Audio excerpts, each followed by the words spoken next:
Capítulo 7. Los Dye.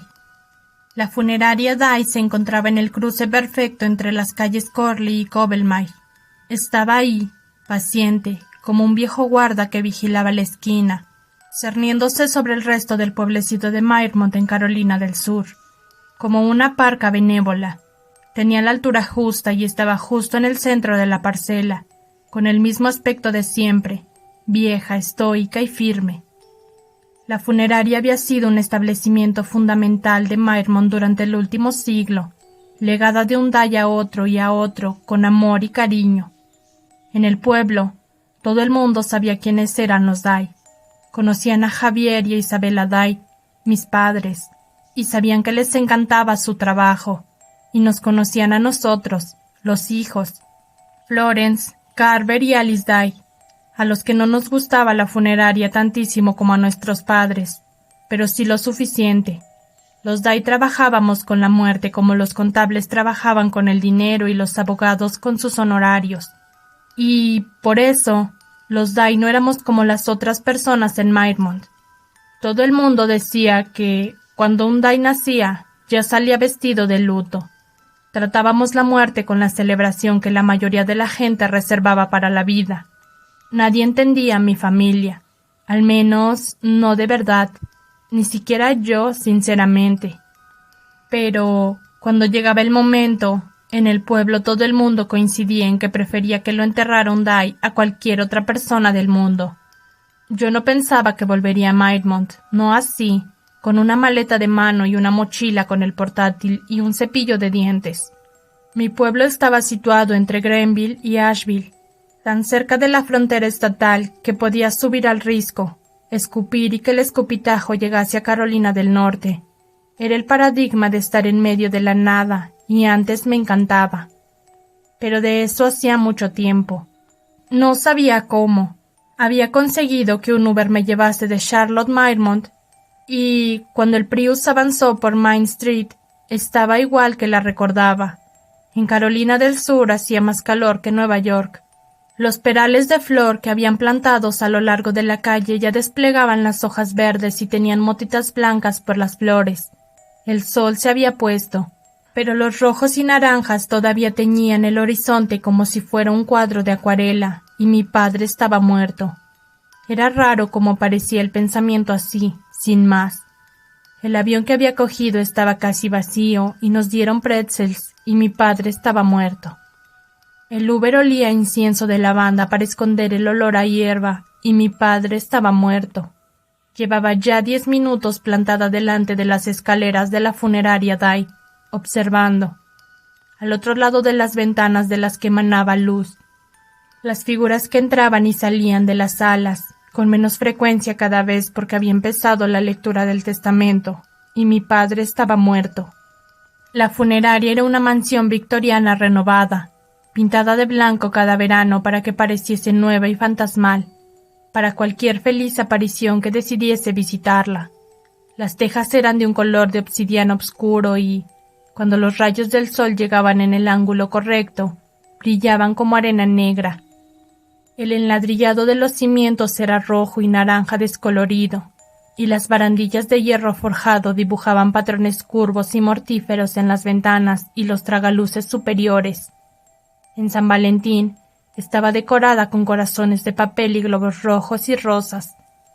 El 4 de julio lanzábamos fuegos artificiales morados, y en Navidad unas luces verdes y rojas repasaban su silueta. La casa era como un abuelo cascarrabias que no quería admitir que disfrutaba de las fiestas, pero las disfrutaba mucho. Estaba igual que el día que me marché a la universidad hace una década. Todavía me acordaba de cuando me besó la frente mi madre y me dejó una marca de color rojo sangre con la forma de sus labios, y de cuando mi padre me abrazó muy fuerte, como si no quisiera despedirse de mí. Tenía muchas ganas de que volviese a abrazarme, y entonces me acordé, como si una piedra me cayese en el estómago, de que eso no volvería a pasar, nunca más. Eso me dejó sin respiración. Tendría que haber vuelto antes. Tendría que haber venido de visita algún fin de semana, como me había dicho Carver. Tendría que haber ido a pescar con Alice en verano. Tendría que haber ayudado a mi padre a teñir la madera del porche y tendría que haber ido con mi madre a esas clases de bailes de salón. Tendría que, pero no lo había hecho. La funeraria estaba igual que el último día que la vi. Las vidrieras de las ventanas, los tragaluces y las torretas.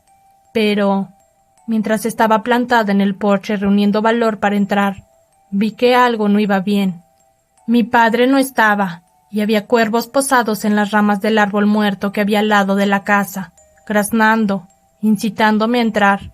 No les di importancia. Tal vez tendría que haberlo hecho. Pero parecía que el mundo no estaba bien. Mi padre tendría que estar abriendo la puerta, tendiendo los brazos y acercándome a él para darme un abrazo de los que te rompen las costillas y diciéndome que tenerme en casa era un regalo. Pero, en lugar de eso, cuando llamé al timbre, con su tolón fuerte y largo que reverbaba por el viejo esqueleto de la casa, mi hermana pequeña abrió la puerta.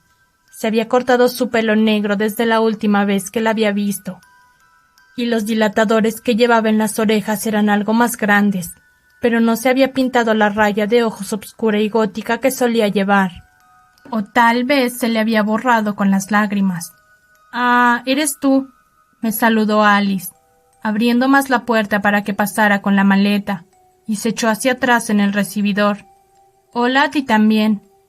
Entré, me quité el abrigo. Resultó que en Myrmont no lo necesitaba para nada, y lo colgué en la percha. Había unos 10 más, así que tuve que intentar adivinar quién aguardaba en el salón. Personas a las que no quería ver, que eran todas. Alice esperó en el recibidor a que colgase el abrigo y me hizo un gesto con la mano para que me diera prisa. Iba vestida de negro, desde el jersey extra grande con el que se cubría las manos hasta las Dr. Martens, pasando por los vaqueros negros, y, por un momento, me engañé a mí misma pensando que era solo un día más, porque Alice siempre iba de negro. Era la que más se parecía a mi padre. Alice de negro era como el cielo azul, lo más normal del mundo. A mí no me gustaba nada el negro, por muchas razones. Resulta que, cuando te conocían por ser como el niño del sexto sentido, todo el mundo esperaba que te vistieses toda de negro y resucitases a Edgar Allan Poe. A mi padre le encantaba Edgar Allan Poe.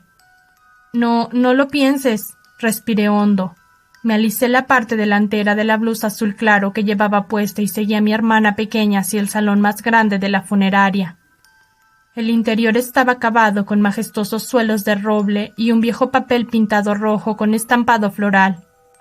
Había una escalera más allá del recibidor que llevaba a la segunda y tercera planta de la casa, pero esas partes estaban reservadas sobre todo para la familia. Aunque parezca extraño, vivimos ahí hasta que yo tuve 12 años. Las escaleras que llevaban a las otras plantas tenían un aspecto tentador, como de una historia de asesinatos sobrenaturales. Mi habitación era la segunda a la izquierda, la tercera era la de mi hermano. Las 2 puertas de enfrente eran las de la habitación de mis padres.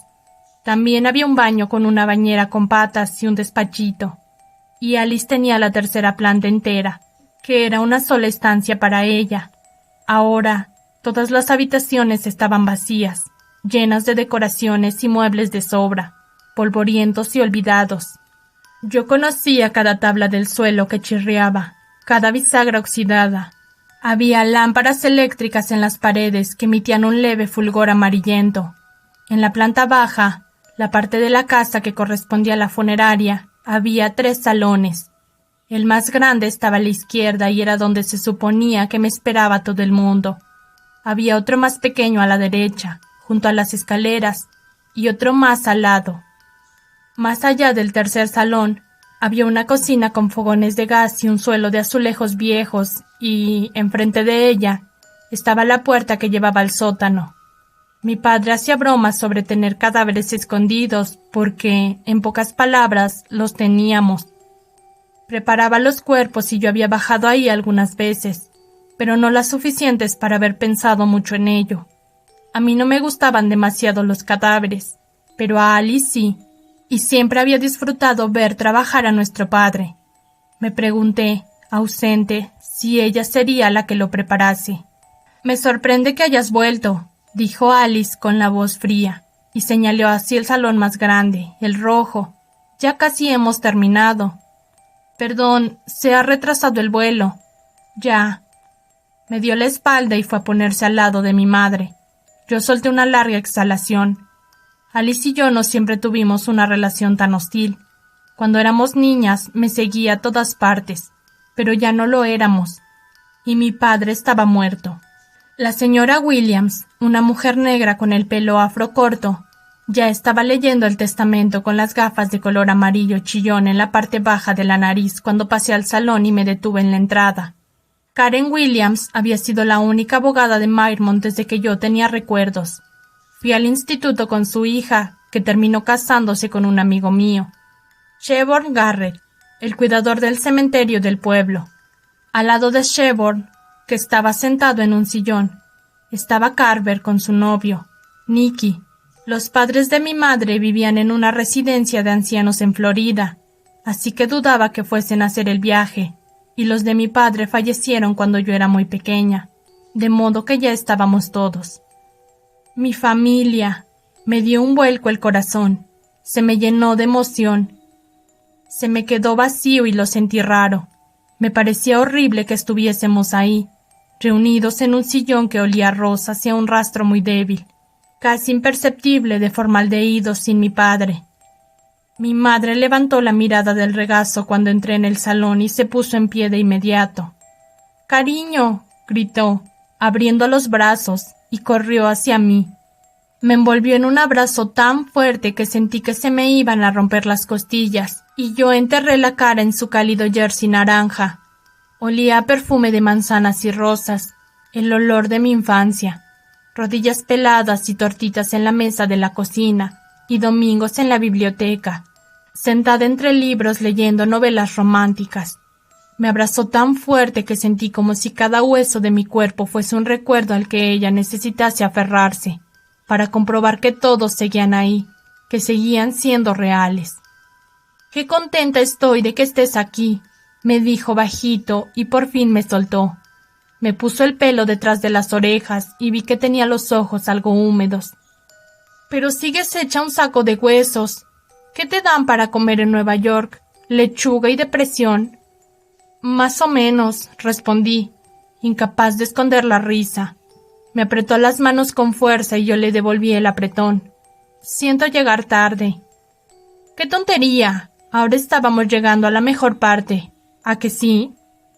Por fin me soltó las manos y se volvió hacia Karen para pedirle que siguiese a partir de donde se había parado. Solo mi madre podría encontrarle la mejor parte al testamento de mi padre. Shebourne me dio un golpecito con el hombro y me saludó con la cabeza. «Qué bien verte en casa». «Gracias». Karen me dirigió una sonrisita triste y nos dijo: «Parece que Javier dejó algunas instrucciones para su funeral». Sacó una lista de un sobre de Manila que tenía en el regazo y nos la enseñó. Carver gruñó desde su sillón de terciopelo negro. «¿De veres?» Alice se masajeó el puente de la nariz. «Hasta desde la tumba nos hace trabajar gratis». «Alice», la reprendió mi madre, «pero si todavía no está en la tumba». «Que Dios lo tenga en su gloria», se lamentó Karen y se bajó todavía más las gafas para leer de la lista. A mí me sorprendió que distinguiera siquiera su letra. 1. Para mi funeral, me gustarían 1000 flores silvestres. Los ramos tendrán que ir ordenados por colores. Un murmullo de confusión cruzó la sala. ¿1000? ¿Por qué? Oh, flores silvestres, como las que cogía todos los sábados para mi madre.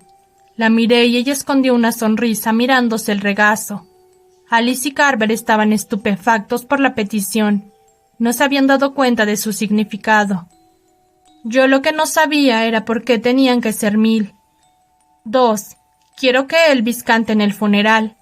¿No está muerto?, le susurró Shenbarn a su mujer. Muy muerto, respondió ella. Mi padre habría chasqueado la lengua y habría dicho con su tono críptico: no, solo un poquito, porque la música también era un latido, a su modo, y la muerte no era una despedida si no había buenos temas sonando. Empezaba a tener el peor de los presentimientos. 3. Quiero que pongan decoración de fiesta, sin límites. Hice el pedido el 23 de enero del 2001. Encontrarán el recibo en el sobre de este testamento. Karen Williams sacó el papel amarillento. Me acordé de que un día mi padre me dijo, cuando me vaya, habrá serpentinas y globos, pastelitos, no habrá ni una lágrima. Se me cerró la garganta, apreté los puños. Karen devolvió el recibo al sobre y siguió leyendo. 4. Quiero una bandada de 12 volando durante la ceremonia. ¿Una bandada?, preguntó Alice. De cuervos, 12 cuervos, traduje yo. La misma bandada que nos robaba siempre los adornos de Halloween, que le traía a mi madre cosas brillantes cuando les daba de comer mazorcas de maíz que nos sobraban y que se posaban en el viejo roble muerto que había al lado de la funeraria cuando parecía un fantasma. ¿Cómo íbamos a capturar esos pajarracos? Me odiaban, Karen continuó. 5. Mi última voluntad, pastelito. Sentí que el corazón me daba un vuelco al oír mi mot, y, aunque Karen estuviese leyendo, oí a mi padre en las palabras, su cariño, su sonrisa torcida. He dejado una carta para que la leas en voz alta en el funeral. Nunca antes. Llamaron al timbre. No esperamos a nadie más, ¿no?, preguntó Shelburne al grupo. Miré el reloj. Eran las 9 de la noche, un poco tarde para visitas. Podrían ser floreros, señaló Carver.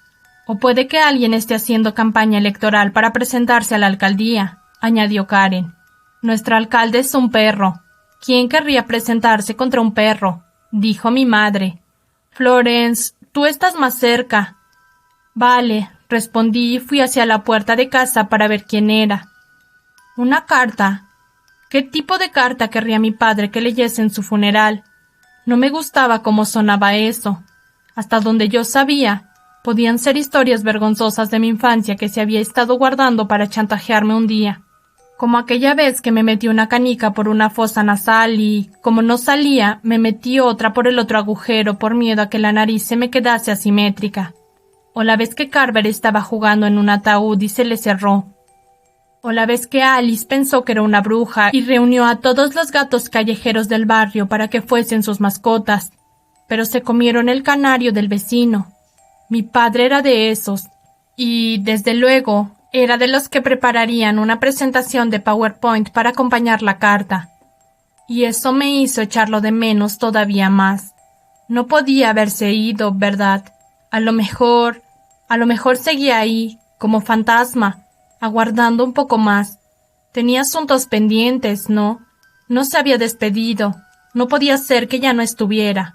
No había hablado lo suficiente con él. No había reído lo suficiente con él. No me había empapado de las historias que tenía por contar ni de sus crípticos conocimientos, ni... Cuando abrí la puerta, al principio no había nadie. Solo el porche y las polillas que revoloteaban alrededor de las luces y el empedrado desigual que llevaba a la acera y las tenues farolas y el viento que pasaba entre las ramas de los robles. Entonces, un cuervo graznó en el roble de delante de la casa, y al enfocar los ojos empecé a distinguir apenas una silueta, de una sombra, un cuerpo, un hombre, un fantasma. Me dio un vuelco el corazón. «¡Papá!». No, no era él. Este hombre era demasiado alto, con la espalda demasiado ancha.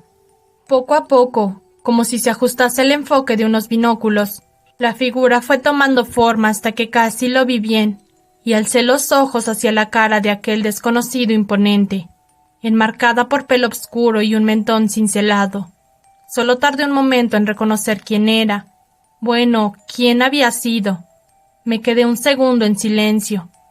Benji Andor estaba, sin duda alguna, muerto.